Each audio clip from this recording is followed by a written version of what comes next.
Hello and नमस्कार। मैं doctor कंचन, senior consulting physician इन Bharat homeopathy. आज के वीडियो में आप सभी का स्वागत करती हूँ। आशा करती हूँ आप सभी लोग अच्छे होंगे और अपना ख्याल रख रहे होंगे। आज के वीडियो में चलिए हम डिस्कस करने वाले हैं कि आप आखिर कैसे पता करें कि आपके फेफड़े ठीक हैं या नहीं हैं, अच्छे से काम कर रहे हैं या नहीं कर रहे हैं। तो आज की वीडियो में हम इसी पे बात करते हैं। आप सभी को पता है कि लंग्स यानी कि फेफड़ा ये क्या है, हमारे बॉडी का एक वाइटल ऑर्गन है जिसका मेन काम होता है ऑक्सीजन को कैरी करना और कार्बन डाइऑक्साइड को बाहर निकालना। अगर आपके लंग्स में कोई भी प्रॉब्लम होगी यानी कि आपके फेफड़े में किसी भी तरीके की कोई भी परेशानी होगी तो लंग्स क्या होगा, ऑक्सीजन को कैरी नहीं कर पाएगा और कार्बन डाइऑक्साइड को बाहर नहीं निकाल पाएगा। तो ऐसे कौन से सिम्टम्स आपको नज़र आएंगे जिससे आप आसानी से पता कर सकते हैं कि आपके फेफड़े में कोई प्रॉब्लम है या नहीं है, यानी कि आपके फेफड़े खराब हो रहे हैं या नहीं हो रहे हैं। तो जो सबसे पहला सिम्टम्स आपको दिखाई देगा वो है खांसी।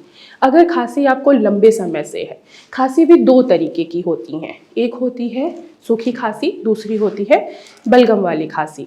अगर आपको सूखी खांसी बहुत लंबे समय से आ रही है तो ये क्या दर्शाएगा, ट्यूबरकुलोसिस की तरफ दर्शाएगा। साथ ही साथ अगर आप किसी एलर्जी के कांटेक्ट में आने से अगर आपको खांसी हो रही है तो ये भी आपको दर्शाएगा कि आपके लंग्स में किसी एलर्जी के वजह से प्रॉब्लम्स आ रही हैं। अगर खांसी के साथ आपको ब्लड आ रहा है, वो भी बलगम वाली खांसी है, तो ये दर्शाता है कि आपके लंग आपको क्या हो सकता है, लंग कैंसर भी हो सकता है, यानी कि जो फेफड़े का कैंसर होता है वो भी होने के चांसेस बढ़ जाते हैं।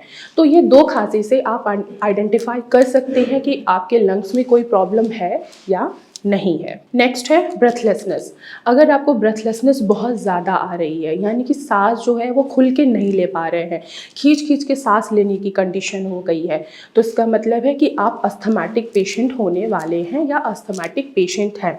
आप सभी को पता है कि अस्थमा में सांस लेने की तकलीफ पेशेंट्स की बढ़ जाती है, खींच खींच के वो सांस लेते हैं और साथ ही साथ उनको ये भी नज़र आता है कि चेस्ट में पेन हो रहा है।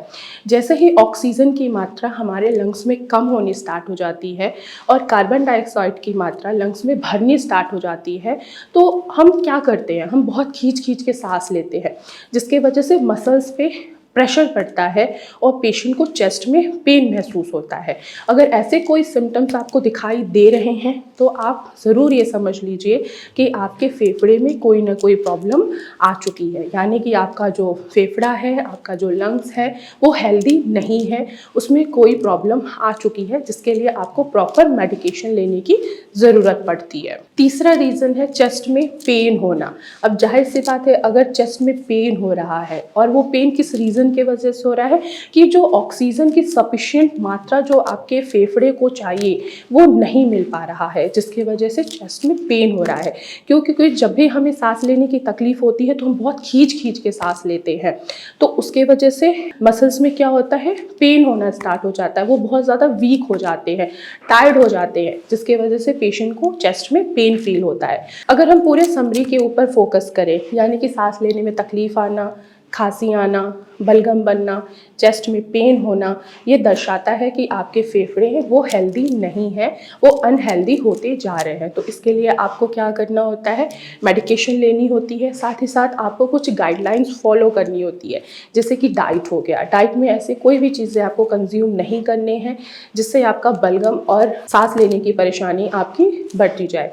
जैसे कि जितनी भी खट्टी वाली चीज़ें हैं, जितने भी हमारे फ्रूट्स हैं, वो क्या होते हैं, वो हमें नुकसान करते हैं, हमारे इन्फ्लेमेशन को बढ़ाते हैं। अगर आपको सूखी खांसी है या बलगम वाली भी खांसी है, अगर आप कोई भी खट्टी चीज़ या फास्ट फूड का सेवन करते हैं तो भी आपकी परेशानी क्या होगी, बढ़ती हुई नज़र आएगी।